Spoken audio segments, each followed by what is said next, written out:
Bom, a última duas coisas que eu queria falar nesses cálculos nessas medidas de similaridade, primeiro é sobre a matriz de dissimilaridade, que é meramente uma definição.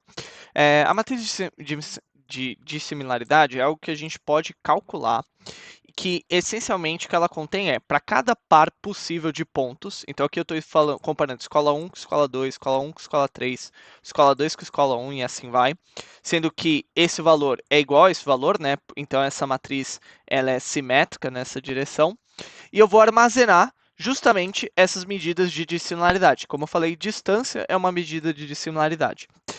E ela coleta todas essas informações e coloca numa matriz única. E a verdade é que uma boa parte dos algoritmos de clusterização e de vizinhos mais próximos, eles operam baseados numa matriz de similaridade como a que eu estou mostrando aqui. Por isso que é só para vocês terem noção que essa estrutura existe. O último cálculo de similaridade que eu gostaria de destacar aqui é a similaridade de cosseno. E por que eu estou colocando ela separada de todo o resto? Porque ela não é explicitamente uma distância. A similaridade de cosseno é um cálculo que é um cálculo de álgebra linear, então eu não vou cobrar que vocês entendam os detalhes das operações que eu estou fazendo aqui, mas essencialmente o que ela calcula é como se fosse o ângulo entre dois vetores de dados. E um vetor de dado, eu posso considerar ele como um ponto de dados, como a gente viu numa localização cartesiana. A única diferença é que o vetor ele também tem direção e sentido e tudo mais. Ele pode ter um ponto de origem e assim vai.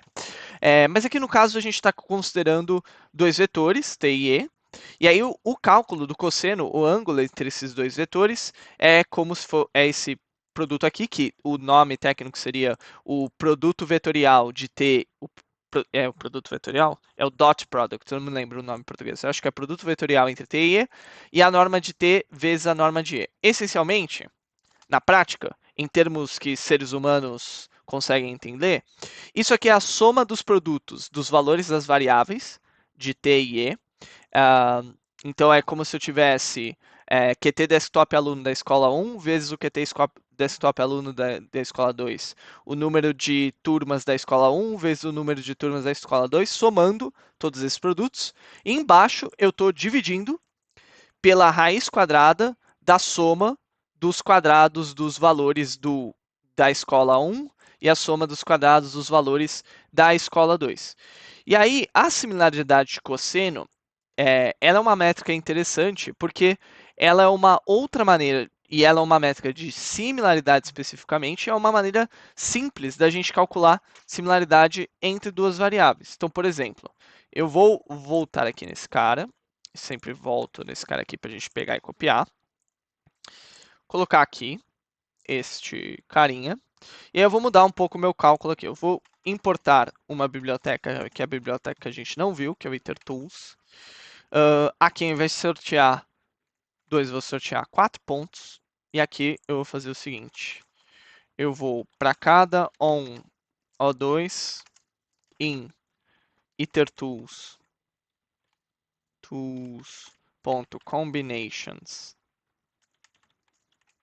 Eu vou fazer p.reindex columns. Vou fazer aqui, vai. Vou colocar aqui calls. E aqui eu vou colocar p.values 2. Essencialmente, eu estou vendo todas as combinações possíveis entre dois elementos. E o que eu vou fazer é, eu vou imprimir O1, imprimir O2. E aí aqui eu vou imprimir a distância, que é esse cálculo aqui. E vou também imprimir a similaridade de cosseno, cujo cálculo vai ser a soma dos produtos de variáveis, dividido. Aqui a gente fala pela norma dos vetores, e o NumPy tem uma fórmula para fazer isso. O1 vezes np linaug.norm O2. Se não me engano, tem inclusive um np.dot. Tem mesmo. E aí, posso aqui colocar um vírgula 2, que seria a definição matricial desse cara aqui. Então, ó, tô vendo a definição da similaridade de cosseno e a definição de distância aqui. E se eu rodar, eu vou ver aqui os meus diferentes cálculos. Então, veja que a medida de similaridade, né, ela é um número que, quanto ele deveria ter uma relação inversa com a distância. Então, a distância deveria diminuir onde a similaridade é maior. Então, aqui está 0,95, a distância é 26.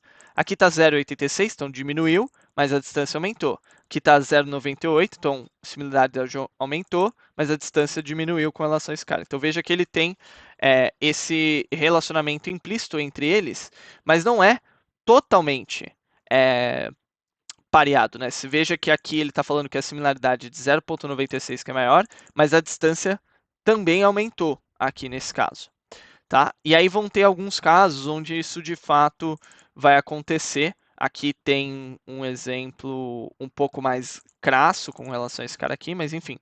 A similaridade de cosseno, ela é um cálculo que vê que, assim, você enxerga como ângulo entre dois vetores, do ponto de vista da álgebra linear, mas ele tenta medir o quão similar dois pontos são com base digamos, na angulação, na distância angular que eu preciso percorrer para ir de um ponto até o outro. E aí você pode estar pensando, tá, por que eu usaria a similaridade do cosseno no lugar dos cálculos de distância quando eu estou falando de variáveis numéricas? E, sendo bem honesto, você não usa realmente a similaridade de cosseno para fazer esse tipo de cálculo. Onde você usa muito a similaridade de cosseno é em problemas de texto. Tá? Então, vamos supor e aí não são problemas de texto simples, como que a gente viu da distância entre string. É quando eu estou querendo fazer, por exemplo, o cálculo de similaridade de documentos. Então vamos supor que eu trabalho no Google e eu queira fazer um algoritmo de busca, em que eu possa colocar um arquivo TXT no Google e ele me devolva outros arquivos TXT que são parecidos. Então, a maneira como eu faço isso é justamente, ou a maneira mais simples que você faz isso, é justamente pelo cálculo de similaridade de cossenos. Então, eu pego duas strings aqui, que eu copiei e colei, que são definições que eu peguei na Wikipedia. E aí, o que eu vou fazer? Eu vou pegar e criar para essas strings o que a gente chama de contador, ou a matriz contadora de termos. Essencialmente, a gente pode ver que existem palavras dentro dessas duas strings, certo? Essas palavras são o que a gente chama de termos.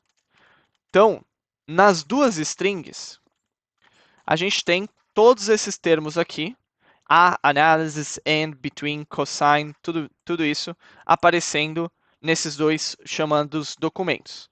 Daí o que a gente vai fazer? A gente vai pegar e criar um array que conta quantas vezes cada termo aparece numa das minhas, num dos meus documentos, né? Que é assim que a gente chama.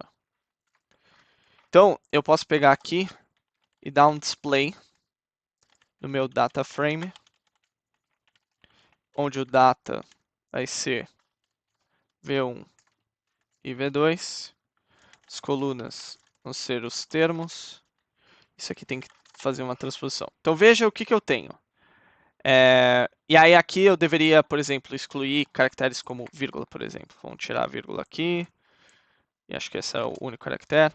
Então, ó. Então eu tenho para min string 1, a palavra between aparece uma vez, para min string 2, a palavra between aparece uma vez. Para o termo fields, a min string 1 não aparece nenhuma vez, mas min string 2 aparece uma vez. Aparece uma vez no 1 e duas vezes no 2. E assim vai. Então eu tenho uma contagem de quantas vezes cada termo aparece nas minhas strings. E aí o meu cálculo de distância vai ser justamente o meu cálculo de similaridade, desculpa, vai ser justamente esse cara aqui, que é a minha similaridade de cossenos. Então, se eu colocar aqui, você vai ter que a minha similaridade é justamente esse valor de 0. Opa! Ops! 91, 92, 91, 92. Não queremos usar os mesmos elementos. Está aqui, 0,5262 é a similaridade entre esses dois documentos. A similaridade de cossenos, ela é um valor entre 0 e 1. Então, isso indica que eles são razoavelmente similares, né? Um valor de 0,52. E a similaridade de cossenos vai ser muito útil para fazer esse tipo de comparação, né? Porque aqui são sempre valores discretos que estão distribuídos no espaço e eu estou tentando ver, quase que medir a quantidade de termos que aparecem e com que frequência eles aparecem entre os dois documentos. Então ela vai ser muito usada, principalmente quando a gente for falar de processamento de texto, mas nesse primeiro momento a gente vai fazer pouco uso desse tipo de similaridade.